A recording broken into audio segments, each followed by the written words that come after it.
Assalamualaikum warahmatullahi wabarakatuh. We are from Group 2. My name is MUHAMAD or Fadzli.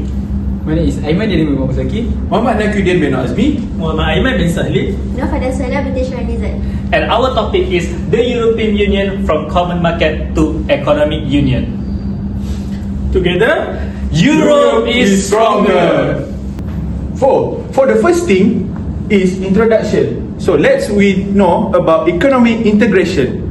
Economic integration is when different countries team up to grow their economy together. To do this, they remove trade barriers and align their financial policies. The main goals are to boost trade, attract investment, and encourage economic growth. Usually, countries move through 5 distinct stages to build a stronger economic bond. The 5 stages of growth including preferential trade area, free trade area, custom union, common market, and economic union. So now we are going to talk about common market. What is common market? Common market is a type of economic integration that remove barrier so that any movement of goods, service, labor, and capital can be free among their member countries. So there are 4 types of freedom in common market. First of all, we have freedom movement of goods, where there is no tariff and barrier on goods that want to be sold on their member countries. For instance, we have a German-made car can be sold across the Europe without any tariff that will block them from selling their car. Second, we have free movement of labor. Free movement of labor meaning that any citizen in the member country can work in the European Union country as long as there is no legal action. And third is free movement of capital, where money and investment can flow freely inside the member country, so that there is no legal barrier or no administrative barrier. And last but not least, freedom movement in services, where any business and the investment, any services can be used across all member country inside European Union. It is that easy. So now, let's talk about the benefit of the common market. The first benefit is to increase trade. Businesses can sell their product to more people in other countries. The second benefit is to greater competition. Companies try to make better products and services to attract a customer. The third benefit is to lower price. Customer can buy product at cheaper price and get better quality. The fourth benefit is higher employment. People can find job in other member country, so there are many job opportunities. The fifth benefit is economic growth. More traders and business activity help country become richer and stronger. For example, a France company can sell its product at Germany without paying a tariff. This helps the company save money and earn more profit. In conclusion, common market help businesses and consumer. It increase trade, create more jobs, and lower price to support their economic growth. Okay, now let's talk about economic union. What is economic union actually? Economic union is the deeper level of integration of economy, where the common market is needed, but we go deeper, where the countries coordinate economy and monetary policies. So, what are the key features of economic union? First of all, we have common market, where the freedom of movement of goods, labor, capital, and services is included inside the economic union. And second, they have common external tariff. Now, in common external tariff, where there are tariff and there are no tariff in certain services and certain items. So now we have, if the member country have the same tax, the same tax will be applied to the all economic union function. And if the tax is abolished, then the tariff will be abolished across the whole economic union.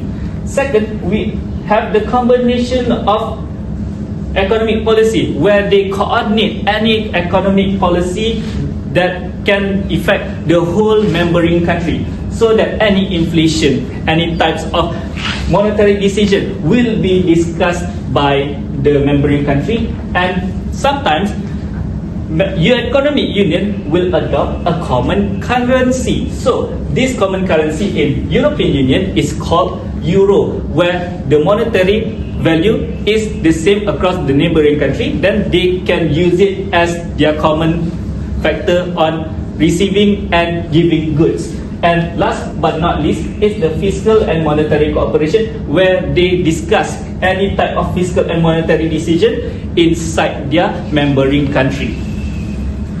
Now, I want to share you about the euro. The euro been introduced in 1999, but the physical note and coins introduced in 2002. This currency is used by 20 European countries in Eurozone area. This currency is one of the world's most important currencies. But what is the advantage of the euro? Easier trade, lower transaction costs, reduced exchange rate uncertainty, stronger economic integration, and price transparency.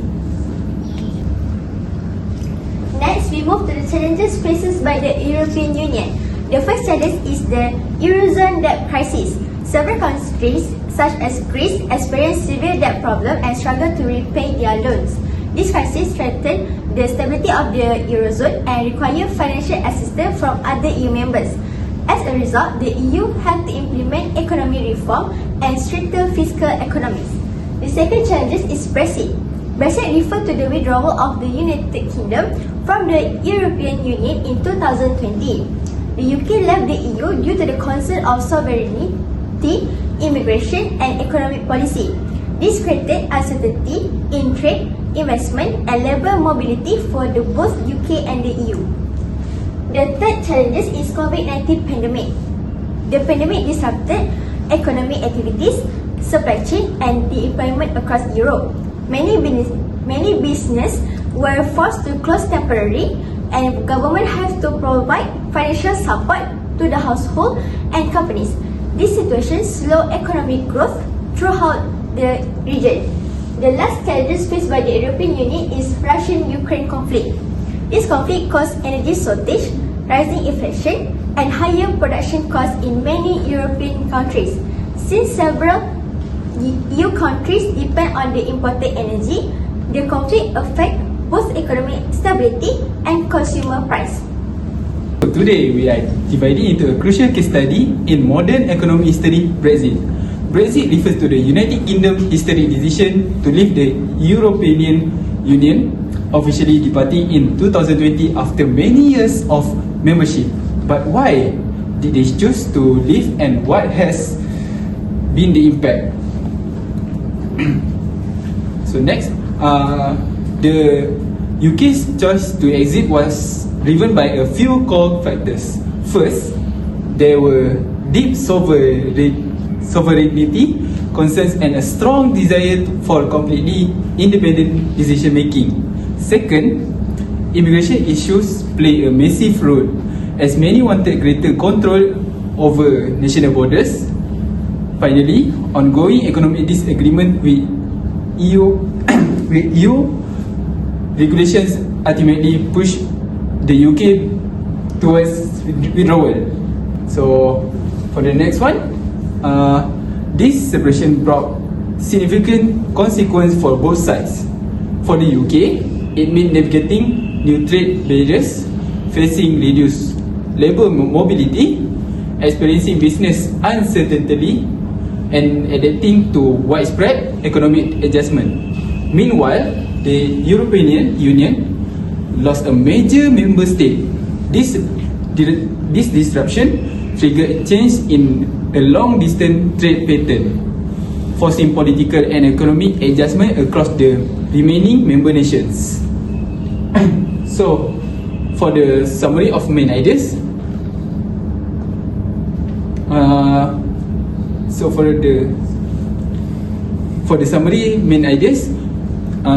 let's summarize the main ideas of how the euro functions through two distinct levels of integration. First, we have the common market, which is built on the foundation of the four freedoms, the free movement of goods, service, labor and capital. Second, the system advanced to an economic union. This includes everything the common market offers, but adds deeper layers like policy coordination, monetary and fiscal cooperation, and a shared common currency. So for the benefit is, when this system works together seamlessly, the benefits are clear: increased trade, sustained economic growth, new investment opportunities, job creation, and stronger regional cooperation. So that's all from me. So the conclusion of this presentation is the European Union is the most successful example of economic integration in modern history. Through the development of common market and economic union, member countries have improved trade, investment and economic cooperation. Despite facing challenge, the EU continues to work together for peace, stability and prosperity.